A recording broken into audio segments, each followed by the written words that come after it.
পুলিশের সাবেক মহাপরিদর্শক বেনজির আহমেদের বিরুদ্ধে অবৈধ সম্পদ অর্জনের অভিযোগ অনুসন্ধান করবে দুদক। সোমবার আনুষ্ঠানিকভাবে গণমাধ্যমকে কথা জানান সচিব খোরশেদা ইয়াসমিন। এ লক্ষ্যে ৩ সদস্যের অনুসন্ধান কমিটি অনুমোদন দেওয়া হয়েছে বলে জানান তিনি। শিয়া বাটার, অ্যালোভেরা ও ভিটামিন ই সমৃদ্ধ লিলি বিউটি সোপ।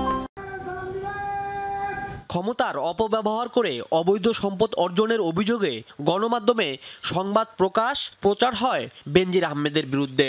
বলা হয়, ডিএমপি কমিশনার, র্যাব মহাপরিচালক এবং আইজিপি থাকাকালে বিপুল সম্পদের মালিক হন তিনি ও তার পরিবার।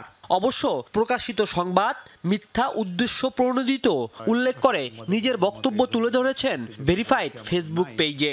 যদি কেউ প্রমাণ করতে পারেন তাহলে আমার এবং আমার পরিবার হাসি মুখে সেই ব্যক্তিকে বা সেই গ্রুপকে আমরা সে সম্পত্তি বিনা পয়সা লিখে দেব।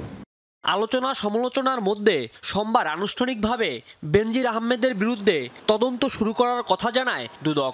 সেগুনবাগিচায় প্রধান কার্যালয়ে সচিব জানায়, গণমাধ্যমে প্রচারিত সংবাদের ভিত্তিতে অভিযোগের বিষয়ে তদন্ত কার্যক্রম শুরু করেছে কমিশন।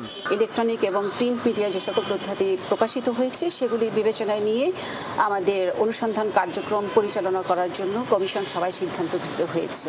অনুসন্ধান কার্যক্রম অলরেডি শুরু হয়ে গেছে, কারণ আমাদের চিঠি ইস্যু হয়ে গেছে। দুদক সচিব বলেন, সংশ্লিষ্ট আইন ও বিধি মোতাবেক নির্ধারিত সময়সীমার মধ্যে অনুসন্ধান শেষ করে আইনানুগ ব্যবস্থা নেওয়া হবে।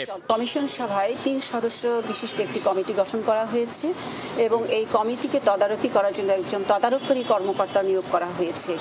এই অনুসন্ধান কার্যক্রম চলাকালীনই আসলে অনুসন্ধানের ধারাবাহিকতা যা যা প্রয়োজন সকল কিছু বিধি মোতাবেক সংগ্রহ করা হবে।